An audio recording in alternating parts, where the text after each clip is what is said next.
হঠাৎ করে Facebook scroll করতে গিয়ে আমি এই ভিডিওটা দেখি। আর এই ভিডিওটা দেখে আমার মনে কিছু কথা জাগে আর সেই কথাগুলো আজকের ভিডিওতে আপনাদের কাছে শেয়ার করতে চাই। প্রথমে বলতে চাই অ্যাডলব খানকে আমি ছোট করার উদ্দেশ্যে এই ভিডিও তৈরি করছি না। আপনার কাছে আমি ক্ষমা চেয়ে নিচ্ছি। অ্যাডলব খানকে নিয়ে আমি কোনো কথাও বলছি না। আমি বলছি একবার তাকিয়ে দেখুন, ধরেন এটা অ্যাডলব খান নয়, যেকোনো একটা পুরুষ তিনি এভাবে কোনো একটা অনুষ্ঠানে উপস্থিত হয়েছেন, যেখানে জার্জের সিটে দেখা যাচ্ছে মোশাররফ করিম এবং অন্যান্য অনেক অভিনেতা অভিনেত্রী রয়েছে। তাদের সামনে এমন একটা বিষয় উপস্থাপন করা হচ্ছে।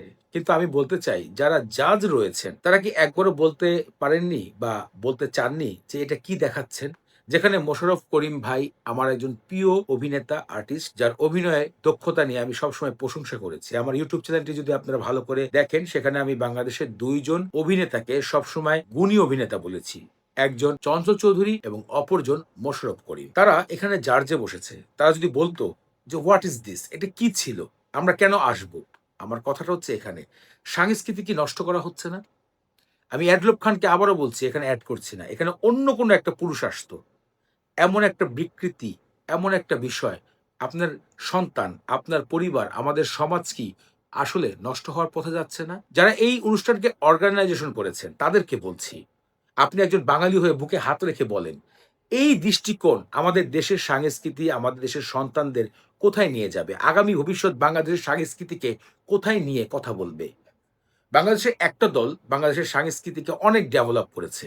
ধরেন হাওয়ার মতন সিনেমা, বাংলাদেশে রায়দের মতন সিনেমা, রায়হান রাফির মতন গুণী পরিচালক, বাংলাদেশে বিবি রাসেলের মতন ফ্যাশন ডিজাইনাররা যেখানে বাংলাদেশকে অন্যভাবে রিপ্রেজেন্ট করছে, সেখানে ইনারা কারা? কেন এদেরকে আমাদেরকে সামনে আনতে হবে, কথা বলতে হবে, দেখাতে হবে?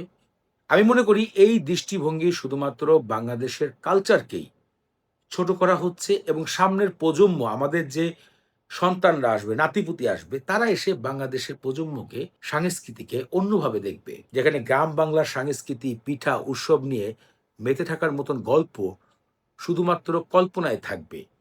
শাড়ি, সালোয়ার কামিজ, লুঙ্গি, পাঞ্জাবি, প্যান্ট, পায়জামা এসব ধীরে, ধীরে বাংলাদেশের সংস্কৃতি থেকে উঠে যাবে। আমি এই ভিডিওটা দেখে সত্যি কথা ভয় পেয়েছিলাম। আমি কিছু সময়ের জন্য চিন্তা করেছিলাম, এটা কি আদৌ বাংলাদেশের সংস্কৃতি কোনো অংশে রয়ে গেছে?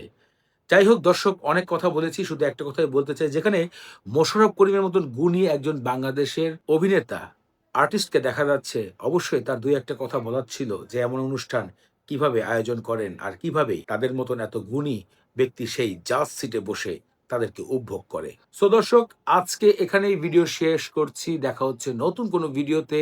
যাওয়ার আগে একটা কথাই বলব, আমার YouTube channel the viral show বিডিকে এখন পর্যন্ত যারা সাবস্ক্রাইব করেননি, সাবস্ক্রাইব করে পাশে থাকুন। দেখা হচ্ছে নতুন ভিডিওতে। আল্লাহ হাফেজ।